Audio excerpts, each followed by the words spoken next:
바다픽의 역사 유튜브 바다그림.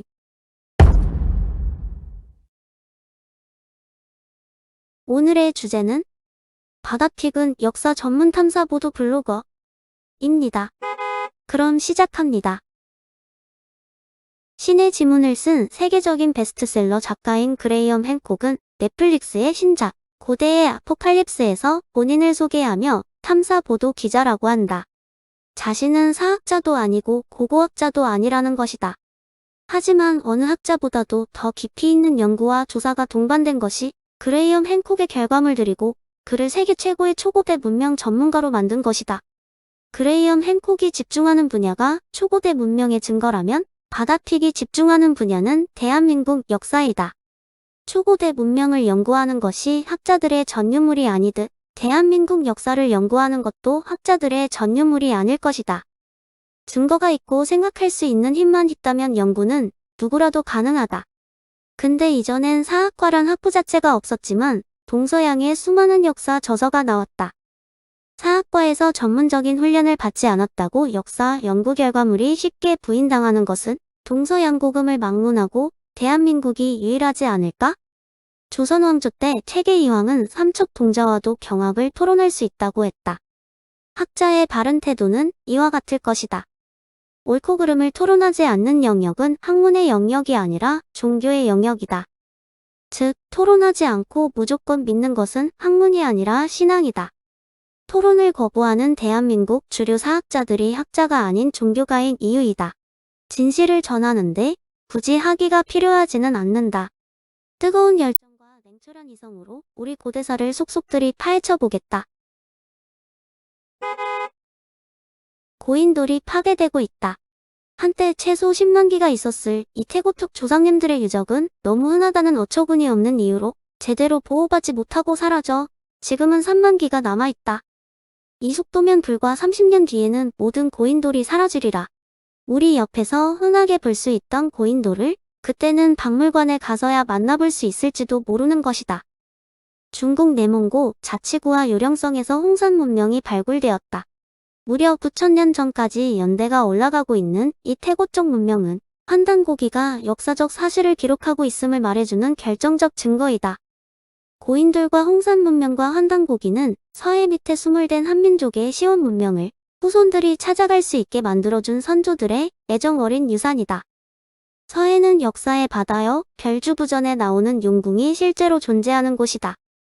이 블로그는 일반 대중들이 고인돌과 홍산 문명과 환단고기를 이용하여 우리가 살아가고 있는 한반도가 그렇게 찾아 헤매던 시원 한국의 땅임을 스스로 찾아볼 수 있게 해주는 듬직한 지도가 될 것이다.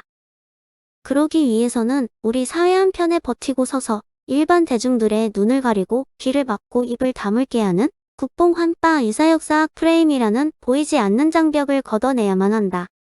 이 위서 국뽕환빠 유사역사학 프레임은 환단고기에 걸려있는 아래와 같은 암호들로 인해 더욱 공고해질 수 있었다.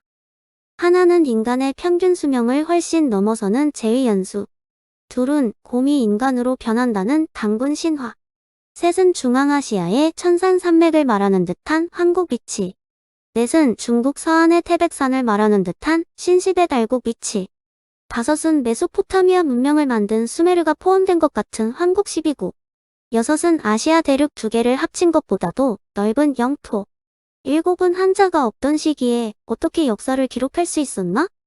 독자들은 이들 환단고기의 암호가 필자가 이 블로그에서 최초로 선보이고 있는 북의 대목의 코드, 그리고 홍산 문명 코드와 고인돌 코드로 완벽하게 풀어지고 있는 장관을 생생히 만나볼 수 있다. 현재 한국 사회는 식민사학대 정상사학의 구도인데 이 환단고기에 걸려있는 암호들로 인해 식민사학 이론가들이 반대 진영을 비정상사학으로 매도하는 프레임이 위서 국뽕환빠 유사역사학 프레임인 것이다. 필자는 이 프레임을 깨기 위해선 환단고기에 걸려있는 암호를 해독해내어서 누가 봐도 정상사학임을 알 수 있게 해야 한다고 진단했다. 이 블로그로서 이 일을 해낼 수 있다고 생각하지만 비읍한 점이 발견된다면 그것은 전적으로 필자의 견문이 적음에 기인한다. 독자 여러분들의 매서운 채찍질을 기다릴 뿐이다. 필자가 환단고기에 걸려있는 암호를 해독하는 과정에 밝혀낸 아래와 같은 놀라운 사실들은 우리의 가슴을 찌게 하고 있다. A. 9천년 전 지금보다 해수면이 낮았던 시기에 존재한 세계 최대의 평야, 서해평야. B. 9천년 전 서해평야를 세로로 관통하며 흐르던 세계 최대의 강, 고은하. C. 세계 최초의 신석기 혁명 중의 하나인 고은하 문명. D. 9천년 전 한민족 최초의 국가 황국이 들어선 곳, 우리 한반도. 이 황국의 중심에 있던 파네류산인 강화도. F. 황국의 천혜인 9천년 전 거대한 발해호. G. 하늘에 있는 은하수의 원조인 9천년 전 한강인 고한강. H. 9천년의 역사를 묵묵히 지켜보며 그 자리에 우뚝 서 있었던 세계 최대 최다 10만여 기의 고인돌. I. 로마 제국에 비견되는 단군 조선의 위대함과 단군 왕검이 위대한 이유 및 숨겨진 영웅 거불 단환웅의 재발견. 제2 전설 속에서만 전해오던 한민족 최초의 글자 녹도문 재발견 및 이에 완벽한 해석. K상나라 각볼문이 한민족 녹도문의 단순한 변형일 뿐이며 한자음은 녹도문음으로 한국말이라는 놀라운 사실. 에 따라서 동방 문명의 정수인 한자의 진정한 주인공은 한민족이라는 사실. 세계 최고의 문자가 한글 한 가지가 아니라 한글과 한자 두 가지인 이유와 이것을 언어로 슬기롭게 녹여낸 세계 최고의 언어 한국말. 한민족 정신문화의 고전, 홍익인간 정신. 한편 독자들은 위서 국뽕 환빠, 유사역사학 프레임이라는 장벽 뒤에 따리를 틀고 있는 식민사학 이론의 적나라한 실체를 이 블로그에서 접하고 한편으로는 충격이 몰려올 것이고 한편으로는 답답함이 밀려올 것이다. 하지만 이 유튜브에서 연이어 식민사학 이론을 극복하고 정상사학으로 역사학, 선수 교체를 이루어내기 위한 방법론을 첨부할 계획이니 여기서도 작은 희망을 품어도 좋을 것이다. 마지막으로 환단고기에 걸려있는 암호를 해독하고 한국 신시대 달고 단군 조선의 위치까지 찾아놓으면 동아시아 상고사를 완벽하게 이해할 수 있다.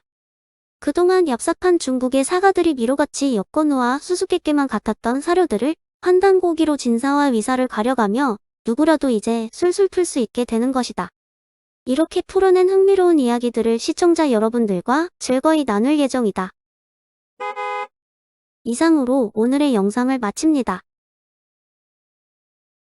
오늘 영상이 도움이 되셨나요? 구독과 좋아요와 알람 설정을 해주시면 역사 연구와 영상 제작에 진짜로 많은 도움이 된답니다. 시청해주셔서 진심으로 감사해요. 바이.